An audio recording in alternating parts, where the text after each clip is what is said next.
Hello, everybody. Welcome to the Basscast. On today's episode, we are going to be talking about the topic of soil health. And I think it's a super important topic. I think no matter what kind of system you operate on your farm, whether that's a full-on regenerative, maybe more of a modern conventional method, or maybe you're dipping your toes into working away from maybe the co-op model. You're looking at maybe eliminating some dangerous and expensive inputs, and you want to start turning that land into some deep, rich, vibrant soil. The soil, the health of your soil is extremely vital to everything that's going on there and to the success of your operation. So today we will be talking about some of the practices that will help you improve your soil and ultimately the overall health of your farm. More specifically, we are going to be going over the 6 principles of soil health. It used to be 5, and then they added 1 to it to give us the 6 principles. So we're going to be looking at ways to farm more with biology as opposed to farming with chemistry, which I think is super important, especially moving forward. We want to make sure that we have land that we can hand down to the next generation to make sure that we can keep cultivating it and, keep turning good crops year after year and ultimately, put a little money in the pocket and be happy doing it. So the 6 principles of soil health are: 1, context; 2, minimizing disturbance; 3 is protecting or putting a shield of armor on top of your soil; 4 is maximizing diversity; 5 is maintaining living roots in the ground all year. Now, I know that sometimes or some places geographically you can't do that. So think of it as having living roots in your soil for as much of the year as you possibly can. And the final principle is livestock integration.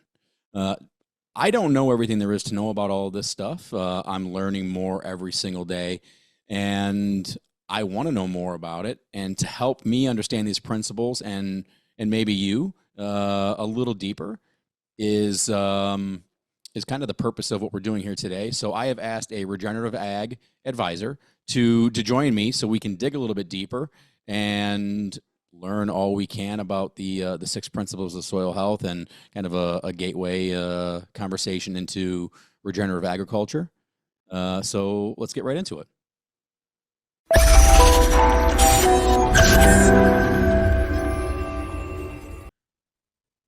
All right, everybody. So today we are joined by Austin. Austin is, why don't you just introduce yourself and go from there? All right, Andrew, thanks. My name is Austin Cisneros. I work for Elevate Ag. We're based out of Harrington, Kansas, and I work with producers that are getting started on this regenerative agriculture practice and interested in these biologicals. And so kind of just start working with producers as far as getting the education and implementing products and starting to reduce synthetics and some of these herbicides and just get this movement. So, right. So what motivated you to become involved in regenerative agriculture, and really what does it mean to you personally? So that question took me a little bit to, figure out how to give the brief description of that or the brief answer to that. And so I guess my personally is family and my boys and just the whole everything behind regenerative agriculture, as far as just the nutrient density and the consumer and my family. Ultimately, it's just knowing that they're going to get that there's a healthier way to do things. And so that's kind of what drove me and got me going into this. And then the motivation behind it was my background's in teaching. I was an elementary teacher for 6 years. And so that's kind of like my crutch, or what I come back to every, like, how can I look at this, put my teacher hat back on, even though I've been out of it for a little bit. And it came to my boys And, we were just a story that kind of the light came on was we were out checking our steers on grass and background stalker cattle. And, his grandpa had always, in the past, we had used permethrin for our fly control. Okay. And, they were drilled in their head, hey, don't get that on you, don't get that on you, be careful when you're using stuff, I decided to start implementing like garlic and cinnamon and some of these other things into our garlic packages and started using essential oils for fly control.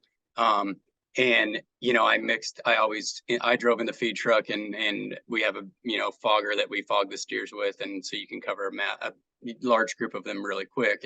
And I mixed up a little gallon jug for my son because he rides around the side by side while we're out there in the pastures together. It's kind of his and I's special time, and he was like, Dad, wait, I thought Grandpa said I can't get this stuff on me. And I was like, no, man, like this is okay, like, and so that kind of just made me feel good about myself and the decisions that I was making. And then it's just kind of built from there, as far as, now my boys, I have them constantly running experiments with products in the yard, spraying fish or Right. whatever. So I'm constantly bringing them in things, but it's fun. They're learning something, they're asking questions, and they're getting invested in this. And I wouldn't have the opportunity had I not started to think outside the box and kind of push the norm a little bit and say, what can I do differently? So, yeah. So, can you give me like a brief overview of what your view of regenerative farming entails? And not that we really need to explain how it differs from conventional farming, but kind of what your view of like what is the Austin Cisneros definition of regenerative agriculture? So that's that varies from from person to person. I personally think that it is anytime you're you're obviously regenerating the land, however you're doing something. And so it's more of that, like, I guess, basically you're regenerating something versus destroying. So, the regenerate versus degrade or, degrading. And that can be applied in so many different aspects of this whole realm, whether it's managing your cover crops from keeping the ground covered to, how often you rotate your livestock and the diversity of your livestock. And so I think to me, it's just a constant movement forward and constantly, almost, reflecting back on the decisions you're making and how you can change them, tweak them, move them forward to make a better plan tomorrow. So that's kind of how I look at that, I guess, is just constantly that wheel's turning. So in my intro, I explained, well, I didn't really explain, but I let everybody know what the 6 principles of soil health are. So I'd like to get into that a little bit with you and hear what your take is on each one of those. Okay. So, and then I have them listed out, and really, I don't know if the order of them really matters. I have them listed out in a particular way. Some people will say that some are more important than the other. So we'll just start with context. So what does that mean to you? So, I kind of am like you in that mindset that I don't know that there's necessarily an order, but if I was to put number one, I would say this would be it. Know your context. Everybody has a different story. We all live in a different part of the world, whether it's an arid climate or a swamp or, everybody's story is different. And that's what is so important in regenerative agriculture is your story's different. The practices you've done, what your goals are. So I think that those are all part of the context. At the end of the day, you have to say in this regenerative practice, like, you want to take on things, but you have to be able to know what you can handle, what your labor force is. Do you have kids there to help you? Is it a one-man show? What equipment do you have? You don't want to go out and spend millions of dollars on equipment to start this new practice that you don't even really have a good background on. And how much rain do you get? Are you a guy that gets 7 inches of rain, or are you a guy that gets 70 inches of rain a year? And so it's just all of these pieces are different that add to the whole big picture. And so just understand that you're writing your story and make sure that you're being fair to yourself as you move through these other practices. And it starts by knowing your context, your story, your soil. Nobody knows it like you do, right? Right. So a good answer. Oh, Thank you. number two that I have here listed is minimizing disturbance. And then you and I, as we were talking a little bit before we were recording, was you said, I guess optimal. Is that what you said? Optimal disturbance. Optimize, yeah. Yeah. So yeah, talk about that. With the disturbance. So like I said earlier, that's not my idea. That's something I heard from Nicole Masters, and she talked about optimizing versus minimizing disturbance. And so, sometimes that's the thing, is all of these things are a tool in your belt. It's not something you necessarily want to use every day. And I think it's no different with a plow. Sometimes there's a time when it's necessary, but we all have learned, hopefully by this point, that if it's something you continue to do over and over over a long period of time, then it becomes a problem, right? Or so sometimes there's hard pans, sometimes there's, when you start integrating livestock, the weatherman's not even right all the time on when you're going to get a weather event. And so sometimes you'll get around where cattle are congregating or constantly high traffic areas. Sometimes it's okay to go in, and so it's just all about optimizing when you're going to bring that piece of equipment out. And I have a guy that I work with quite a bit, and he sold all of his tillage equipment, and he's like, Austin, is a huge deal for me. And he's like, I called my neighbor and was like, hey, if I get in a jam, like, will you come over and do this? And he's like, oh yeah, absolutely. And so that's a whole nother piece of this, right? But it's just optimizing, and the decisions that you make. Think of it, okay, how can I offset this tillage, or is this a tool that I need to pull out of my belt today? And is it going to benefit my big picture, my practices towards regenerative agriculture? Okay. So number three here that I have is armoring your soil. So we talked, we met at basically a soil health conference, and a lot of the talk was about cover crop. So expand a little bit on what that means to kind of armor your soil. And I know that, some of the definitions you'll look at talks about, all the different things you can do. So try to educate me a little bit and anyone that's listening. Okay. So yeah, kind of where we met up there in Omaha, Green Cover, is a great resource for this stuff, and I work with those guys a lot. They're the experts on that. But there's a lot of different ways, is if you can tie this into the other practice of maintain a living root. You're kind of doing the same thing. You're capturing the only free resource we have, which is sunlight. That's the one free resource we know we're going to get every day. And so how can you capitalize on that investment that we're not having to pay for? And that goes back to armoring the soil, living root. And it varies from place to place, as far as what that means for everybody. But winter's the big time where we get done harvesting. All we have out there is residue, and you let that field set idle for 90 to 150 days. And they're just like you and I. I mean, they like to eat and breathe, and they don't want to be out in the cold anymore, right, than the rest of us. And so how can you protect that? And that investment is just, when you go in and you're done harvesting for the year, just think, okay, how am I going to set myself up for when spring starts to come around here in the next 60 days? What have you done to prepare yourself for that? And so much of that goes back to the investment that you made at the end of the season. Did you go back out there and did you plant some wheat into your bean stubble, or did you bale everything off and sell all your residue, right? That's right. Another thing. Did you get rid of that? So any event you have, like this year, I think most people have been pretty fortunate as far as moisture goes and snow.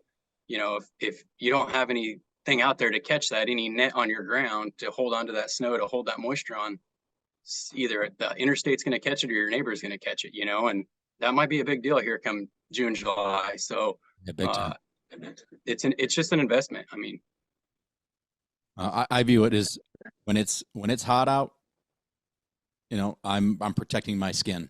When it's cold out, I'm bundling up. So why would I treat anything else that, that's the armor that I view it as, to protect that as much as you possibly can, just like you would protect anything else that you care about. Absolutely.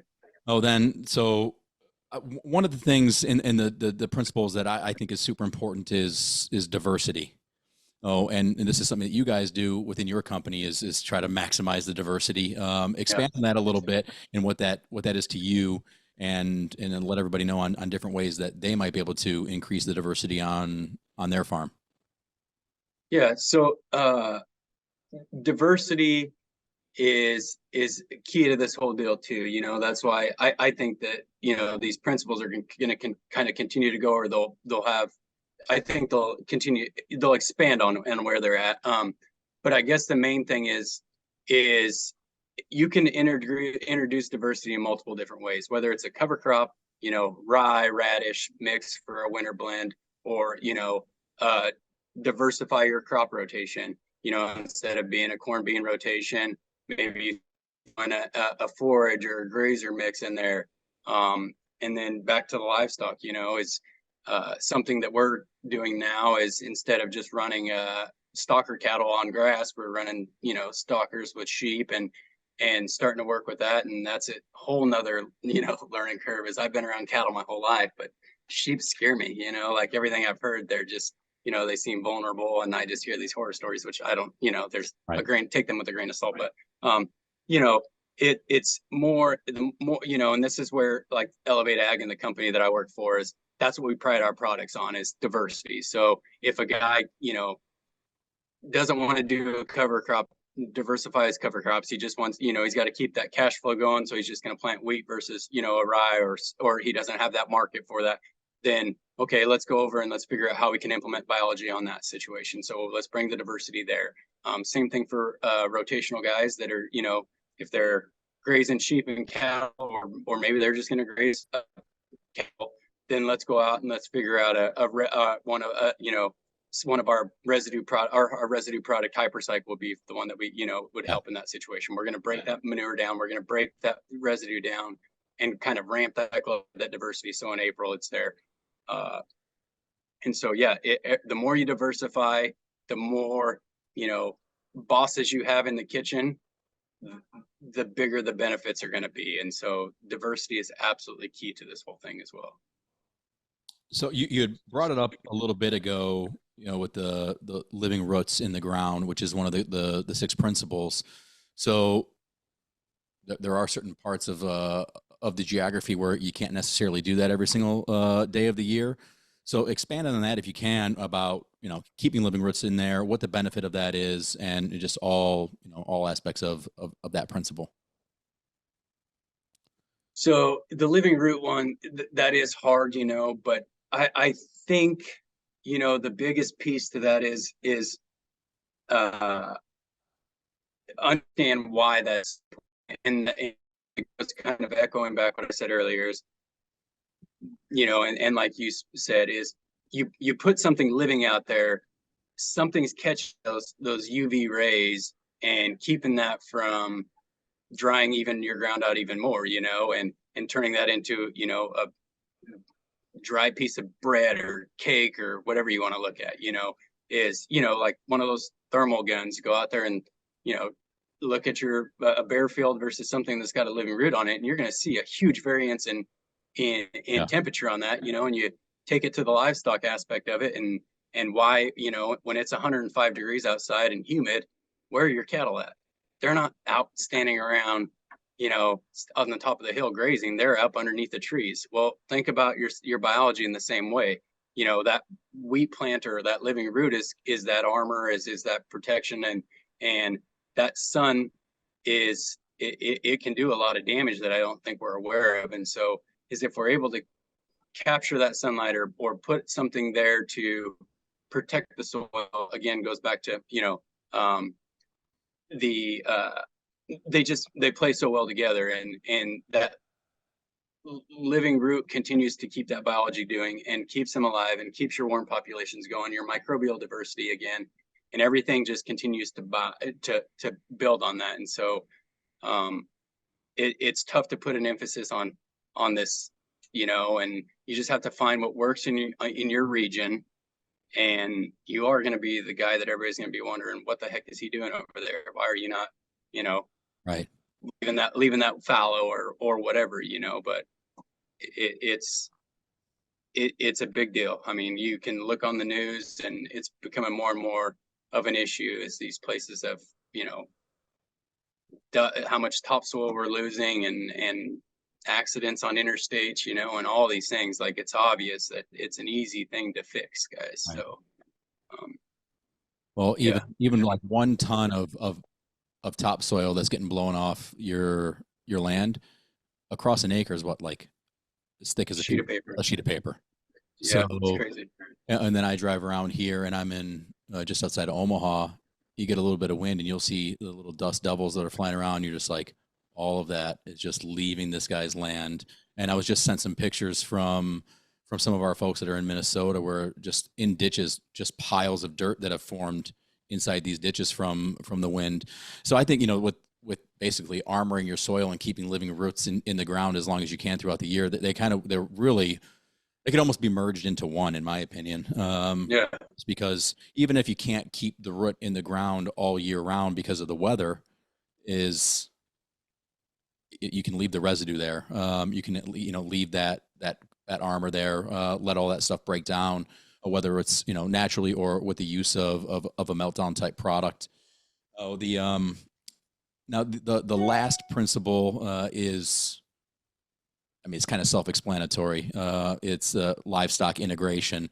Why don't you talk about the benefits of livestock integration? So the livestock integration is probably my favorite one, just because of my passion for cattle, or all of these different Now sheep.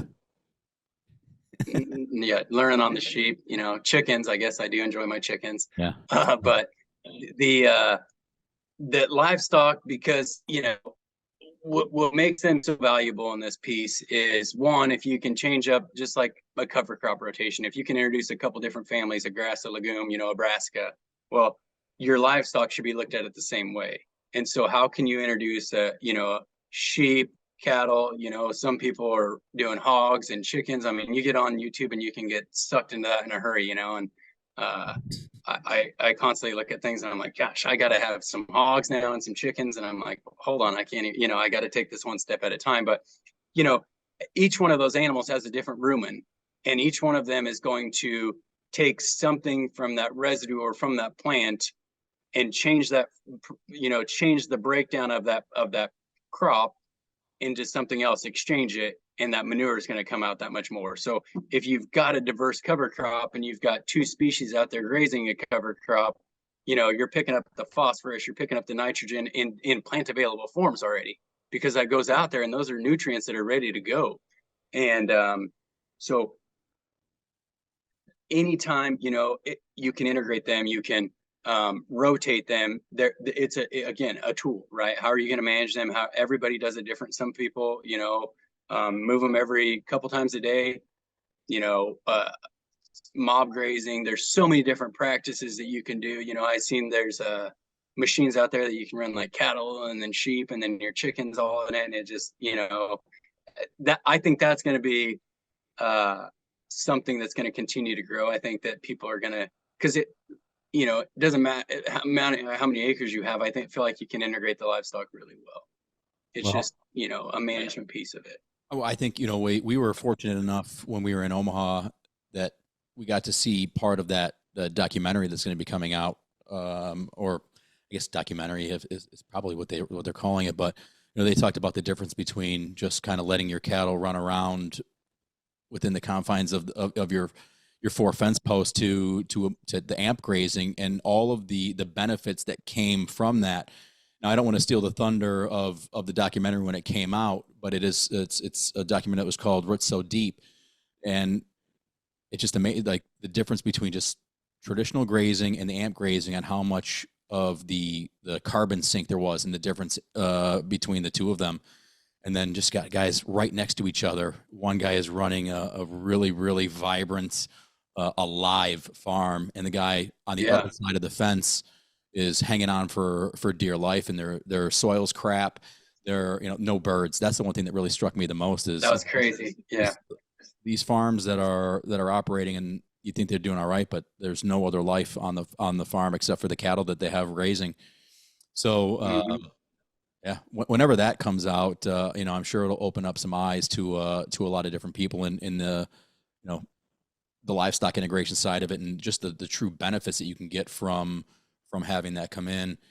And so now the tough part is maybe you have a farm, but you don't have livestock, or you're not planning on bringing it in. There are still ways to get livestock incorporated. There's plenty of people that are looking for land to let their herds run around if you if you look for them. Yeah, absolutely.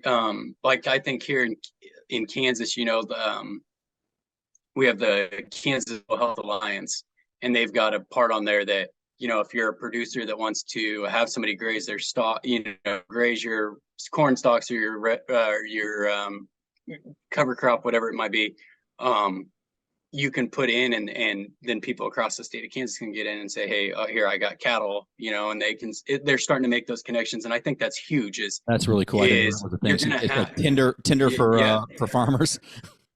Exactly. Yeah. Farmers and cows, Yeah. And so, so that's a big piece of it, and there are guys that are like that, cows are a huge investment in that that's a volatile market. Yeah. And so if you can minimize your risk, but get all the benefits out of it from somebody else owning them, and, especially in the wintertime, guys with cows, hay's expensive. If you can find, somebody that wants to graze some cover crops and some corn stalks, or residue, and you can benefit his soil, and you've got somewhere to go with your cows and manage those, it's just, that's the big piece, is if you're entertaining that, make sure you have your goals in mind, and, don't let that monetary advantage get in the way of your goals. Understand that ultimately you want to make sure that they manage their cattle, and that you're doing the right. So that'd be my one little, asterisk to that whole deal, is keep your goals in mind. And so, yeah. With now we have a better understanding of the deeper understanding of the 6 principles of soil health, and all of this is all part of regenerative farming, and that could be, it's a lifestyle shift from a modern conventional system.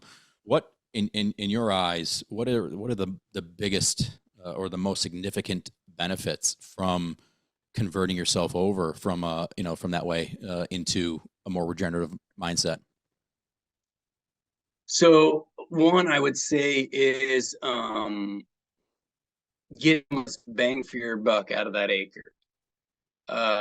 So instead of hitting that acre one time with a monocrop, you're going over there and stacking enterprises, kind of like what they were talked about up there in Omaha. Yeah. Is stacking those enterprises on that acre. How many times can you go to that acre and get $1 off that acre?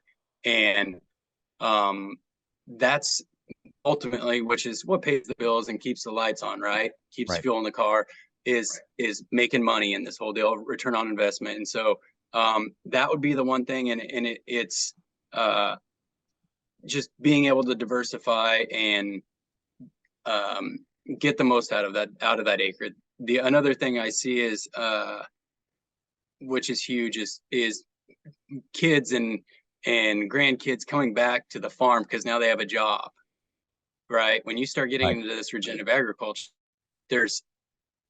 now we need work, and we need labor force again. When you're moving fences all the time, and you're mowing, or your strips for fence before you put the fence in, or your roller crimping, and all these different steps that you start moving in, now you need bodies. And so I think the family's starting to come back to the farm, which is they're starting to make money. They can afford to hold support, and the family's going to stick around for generations now. They're investing in the future, which ultimately leads to more of these regenerative guys being happier, having a little more pride to them, and Right. It takes a lot of courage, and you got to be the crazy guy on your road for a long time before somebody finally stops and asks you, what are you doing over there, Right. But that's what's cool to me, is people coming back home to want to farm again. I'm reading a book right now, the Will Harris, like 6 generations, one farm, and given a damn or something like that. I Their don't remember bold, the their name of it, bold return but to giving a damn. Yeah, I just finished reading it. Great yeah, book. there you go. Yeah, Yeah. yeah. Oh, yeah. So I'm about halfway through it right now, and it's really neat, and I hope that becomes a movement. But yeah, he just talks about the history of that, and it's I hope to see more of that. Yeah, as do I. I think, with some of the practices that are going on out there, you know, the concern is always the legacy of the farm. But if you're operating in a certain way that if you're killing everything that's beneath your feet, you're going to run into an issue where you're not going to have anything but essentially a parking lot to hand over to the next generation. And then for them to bring that back to life, they're going to have to put all of these principles into play anyways. So why not start it now? And you don't need to jump in and cut ties with the way that you're operating. You can ease yourself in and just start working a little bit more. Maybe you Absolutely. switch what you're doing. You get rid of some glyphosate, some of the other more dangerous inputs that they all cost something. And in most cases, from all of the data that I've seen on guys that were, they'll show you their information or their books. These guys are operating at a lesser cost, and then they're not so driven on what that top end yield might be. But then they'll get to a point where if they're putting all these good practices in and using good genetics in the plants that they're using, they can still then achieve those high end yields while performing a good service to the earth. So it's to me it's exciting in the direction. I think that some guys out there will think that it's a crazy movement, but I look around at certain areas where just the town over from where I'm at, I drive down the road all the time, and there's someone that's using cover crops, and it's seeded into their corn, and it is the most beautiful cornfield I've ever seen. And then it's just it's nice to see. So okay, so we talked about some of what you said with like the significant benefits. Now conversely, right? Like what are some of the challenges or obstacles that someone would have if they were kind of going on a recipe farming or following all of the rules that they had from their co-op to then switch over into this style, if you will, this method of farming? What are those obstacles? So, I'd say the biggest obstacle is the support. I think that's why these conferences like where you and I met up there are so important. Is finding a network, getting that support system, and using that network to help you work through some of these obstacles. The other one is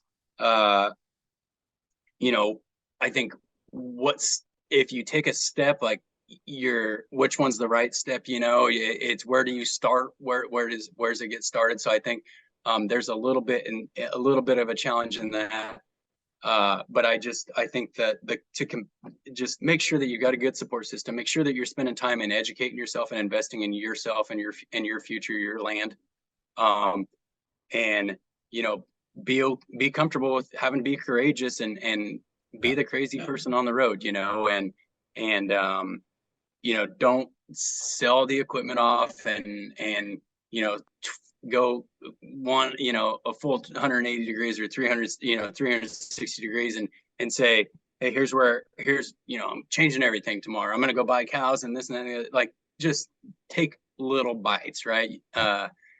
And just understand that. And it goes back to what we talked about earlier, know your context, know your stories, know what you're capable of, and help yourself work through some of these. And there is no book out right now that says, hey, do not do these when doing regenerative agriculture, because I think that you can't do that. You have to what one person cannot do, maybe somebody across can, and Right.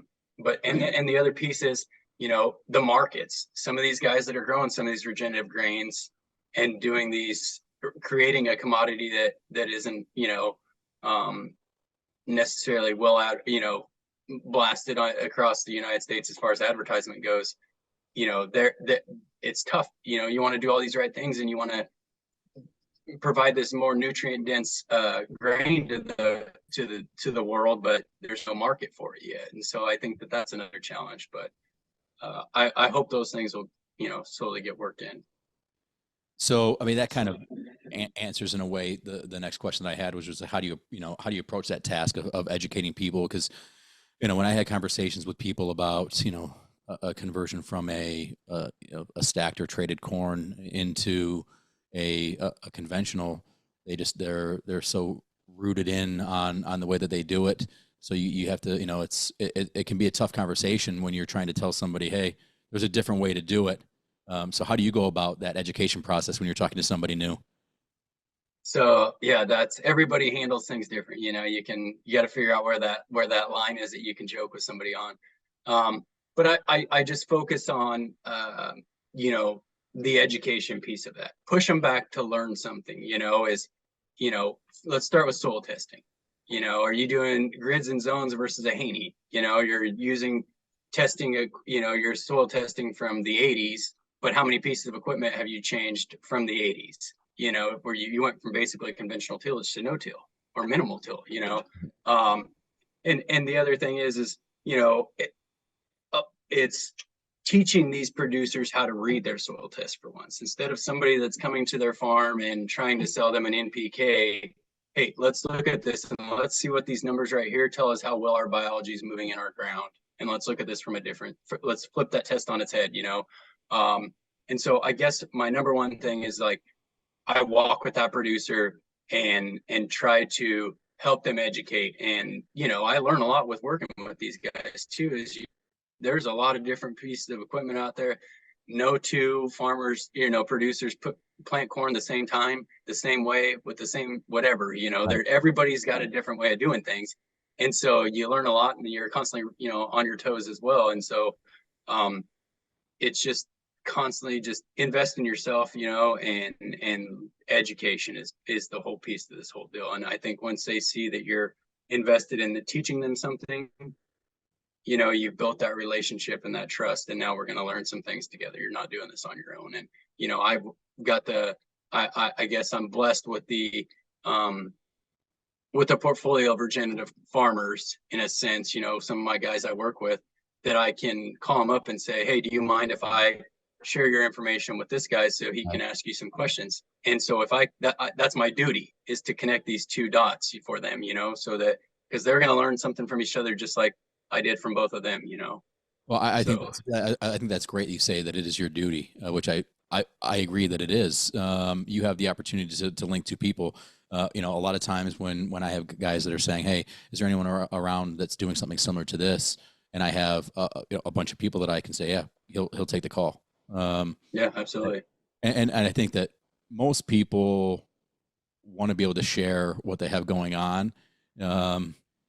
Especially if it's working for them, because they're really proud about definitely. it. The one thing that I found interesting, and I believe it was when you were on the panel up there in Omaha, and I can't remember who said it. So if it was you, I apologize. But someone has said that the most important implementation or tool that you can have on your farm was a microscope. Yeah. When you view it in a way that is, now you're getting even a more of a hands-on look to what really is driving all of the life on your farm. And although there are some people out there that if you told them that they should go buy a microscope, they'd look at you like you had 6 eyeballs. Yeah, exactly.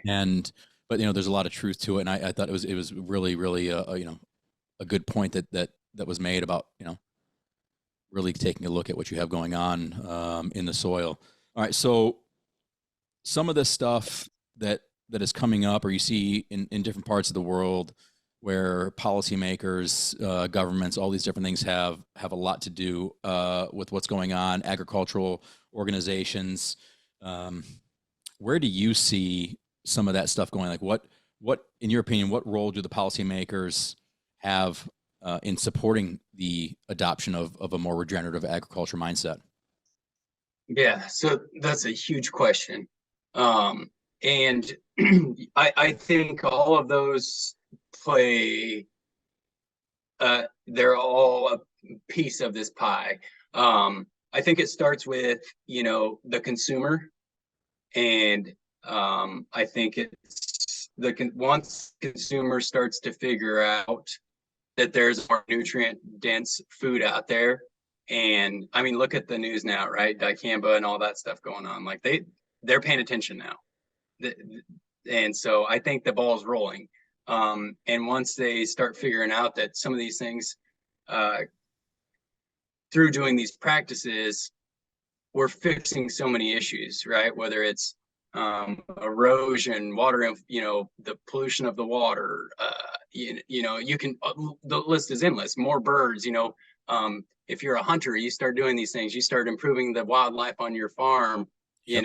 It's the quail populations, pheasants, however you want to look at it, Right. all of that. And when you go to these places and you, like you just talked about earlier, it's so vibrant and alive, like who doesn't want to go and hang out at these things? And I think once, as much as this, knowing where your food came from is becoming more and more of a big deal. And I think it's going to continue to grow. Once the farmer can, or the consumer can pick up an egg and say, hey, this came from Andrew's farm in Omaha, and you're out there with your chickens, they're in, right? That's what they want. They taste so much better. Yeah, exactly. So much And better. so that's the big piece. The consumer's got to demand it. And then as far as the government goes, is they've got to support the regenerative guy as much as they support the conventional guy. If you're going to offer a subsidy to a conventional producer, why are you not offering a subsidy to a regenerative guy that wants to step outside the box, right? If he's going to plant cover crops and they fail, how is his failure any different than a guy that's planted corn and it failed?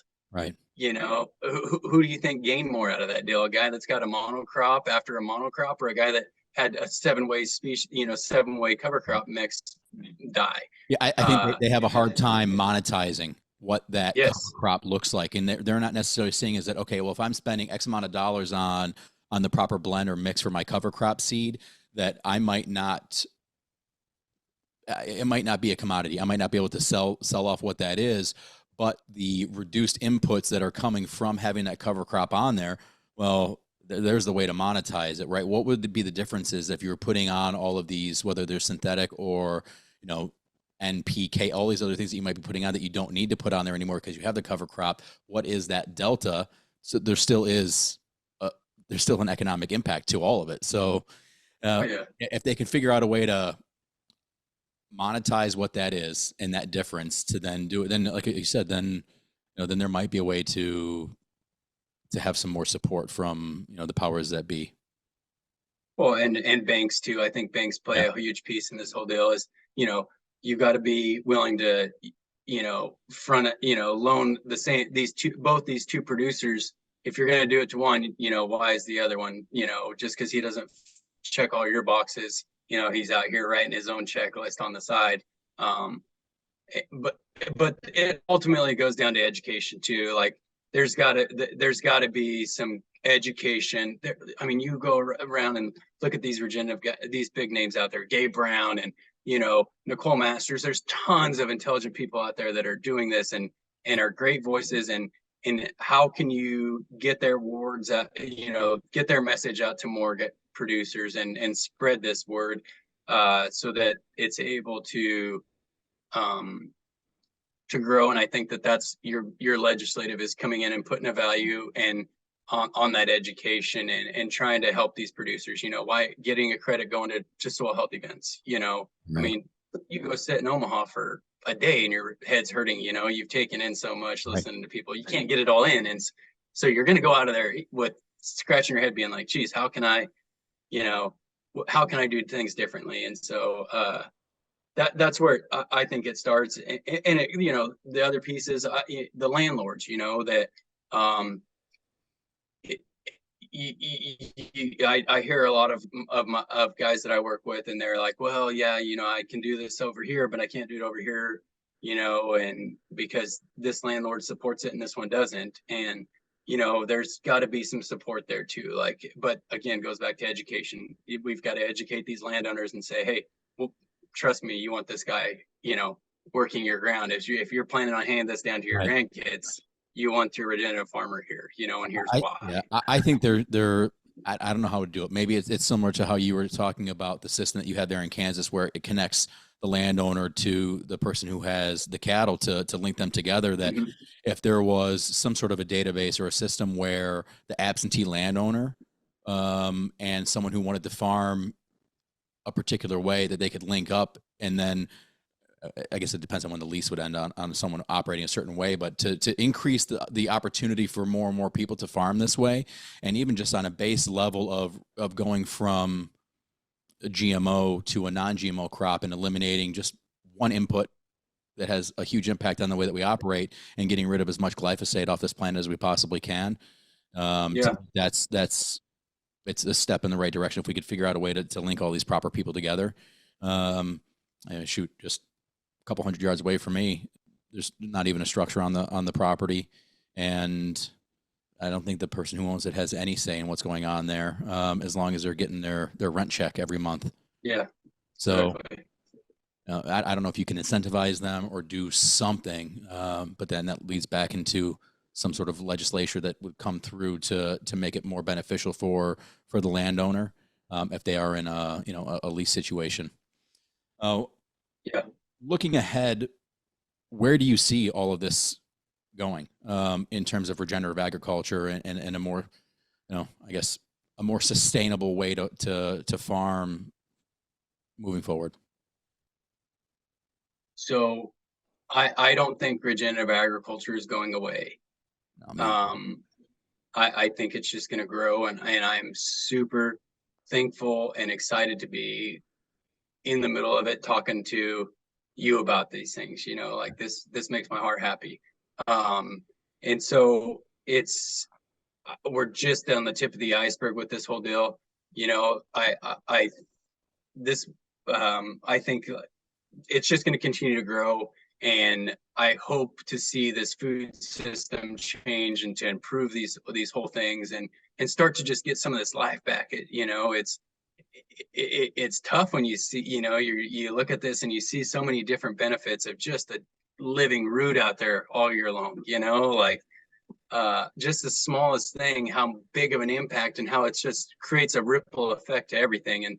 And so I think that this is going to continue to grow. You're going to continue to get more and more traction, like we were talking about with the documentary. I think when that comes out, then everybody's going to look up a little bit.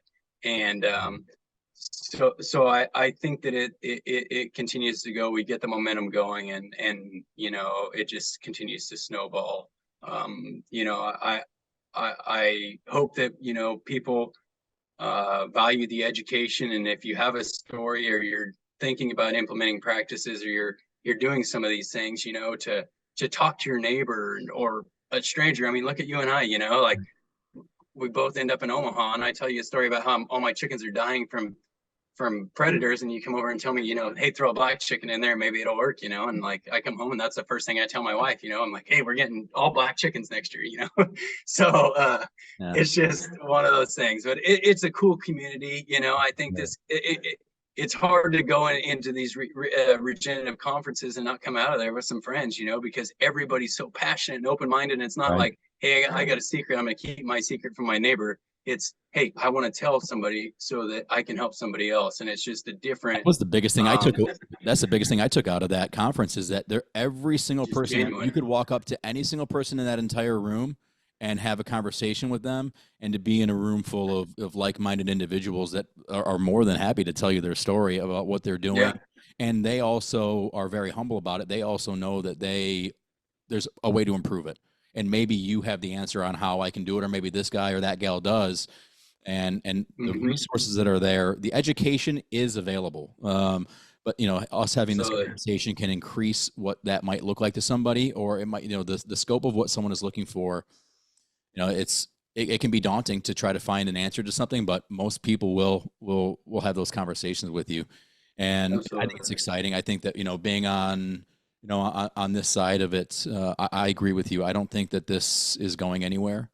I think that it's, there's a bunch of people that are helping, push that boulder up the hill right now. And, every day there's another set of hands that's helping push it up there. And, it's super exciting. So, I appreciate you spending some time with me. Any last thing you need to say, or you want to say? No, I mean, I appreciate you asking me to be a part of this, No. and having the opportunity with Elevate Ag, and just to be on this platform, and just yeah, you put a great in a great analogy to it, is people pushing, more hands pushing on the boulder up the hill, and it is going to feel like that for a little bit, but I think, the future is looking bright. So I'm excited, and again, thank you for letting me be a part of this, Andrew. Yeah, of course. All right, everybody. Austin Cisneros, thank you so much for joining. And if anything comes up and we can chat again, or if there's changes in what's going on, or there's a new thing that neither of us have heard about, then we can circle back. Good luck with what you have going on in your career and helping kind of shape the earth a little bit better, in my opinion. And Thank you. thanks everybody. I appreciate it, and we'll talk to you soon. Thank you.